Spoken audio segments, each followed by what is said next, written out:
Hello everybody, this is Fernando for the latest Cryptids and Monsters Encounters video. Alright, let's go ahead and let's do another scary encounter here.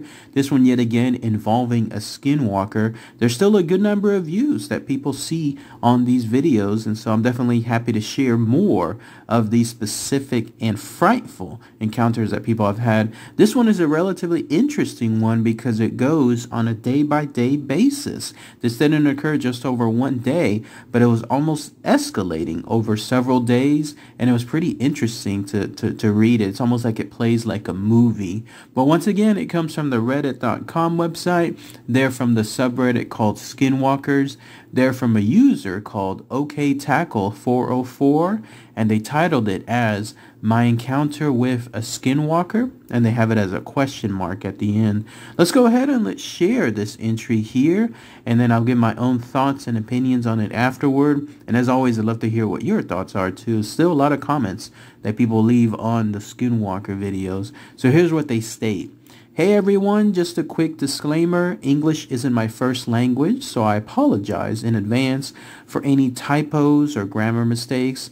This is somewhat a long story since I wanted to add enough details and not just randomly jump into the whole thing without any background context. And so I stumbled upon this forum after my friend had sent me a link a day or two after I had told him my story on the res. This story is 100% true.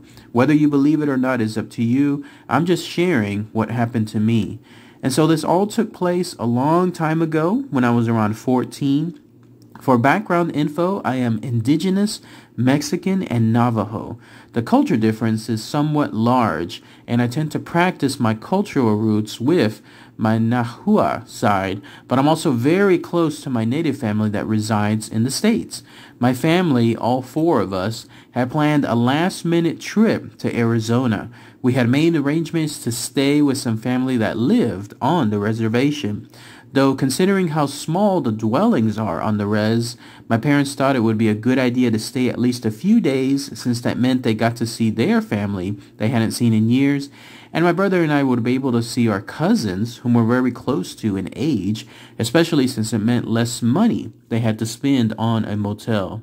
And so the first day, being the moody teens that we were, my cousin and I thought it would be fun to roam the open fields that surrounded the res. We were hoping to get away from all the noise in the house and to avoid the same boring adult questions like how's school going and so on. And so we wandered pretty far enough that the houses were out of sight. The walk was fairly normal until we began heading back. About halfway back, we noticed a coyote off in the distance. Nothing out of the ordinary, but we obviously didn't want to get too close to it. But that's when it got kind of weird. We heard a whistle coming from somewhere around where the coyote was, something like what you'd hear when someone was calling a dog back. And so my cousin and I got kind of spooked as we didn't see another person around, and the last thing we wanted was to be two small girls alone in the field with a hidden creep hiding around as the sun was setting, especially with how many murdered and missing indigenous women had been taken. And so we just kept walking, keeping our distance, but that's when we had an inkling we were being watched. We looked around and noticed that coyote was still a few meters behind us. And so my cousin got spooked and we picked up the pace until we got home. Day 2. This was when the headaches started to come. The next morning was whatever. The adults had left us and driven off to gamble. And so it was just us 4 teens all left alone for a few hours. As night rolled around and our parents had texted us to check in to tell us they'd be out late, nothing new. So we all just pulled out our Game Boys and Nintendo devices and played for a little while until my little brother called me over to the window. He told me he had heard footsteps and leaves outside and wanted someone else to look out the window with him. And so I did and didn't see anything out of the ordinary other than noticing the eerie silence. But after that, it was quiet for another hour or so, but then those noises became more frequent And this time we all heard them and the house became silent as we all just listened. At first it was just leaves crunching, and then there were taps at the window and then at the side of the house. But then there was such a weird smell. It wasn't super terrible or disgusting, I guess, but just strong enough to be nauseating. My older cousin told us he thought it was a skinwalker trying to mess with us. I, at the time, thought it was a dumb idea and probably just more of the res dogs. If you've ever been to the res, you know how crazy those damn dogs are. It just kept getting creepier, though. Faint talking outside could be heard around 9, and then, my God, the most painful headache I've ever gotten just appeared so suddenly. I remember crying and feeling so dizzy. I've never felt such pain before. The adults got back shortly after, and I felt better. And this was because of the more noise they brought with them. And so we went to bed, and that was that. Day 3. This time, it was midday, and I was looking out the open window, just trying to get some fresh air with everyone else, while everyone else was in the living room. And that's when I saw the same coyote. This is very odd, as coyotes are mostly nocturnal. They're not very active in the day, and they don't tend to get too close to humans just for the hell of it. This time, though, it was closer, and the sun allowed for all of its details to be made out. It was standing a few meters away, but it was big, bigger than most coyotes I usually saw, and it was longer, and it just looked at me, unblinking. I heard the same whistling sound, and all the hair on the back of my neck and arms stood up as I noticed its eyes. Its eyes were oddly discolored and not very animalistic. Patches of fur were missing, and looking at it made me feel sick. So I closed and locked the window and then left the room. And when night came around, the adults went to bed, and I was having such a hard time sleeping. I remember I had the chills and a fever, and the tapping and the crunching sounds came back. It felt like it was so much louder than it actually was.